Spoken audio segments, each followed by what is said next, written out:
अरे गो सेरा दिल के भीतर कोई गो सेरा बाहर में सभी के सबरा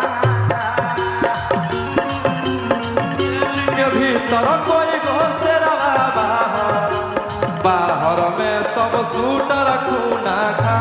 भैया भैया और भैया मैं आपके लिए एक मगही गाना लिखूंगा खुद से और आपको गाना पड़ेगा भैया। बहुत डिमांड है भैया आपका मगध में, लोग सुनना चाहते हैं मगही लैंग्वेज आपके मुंह से।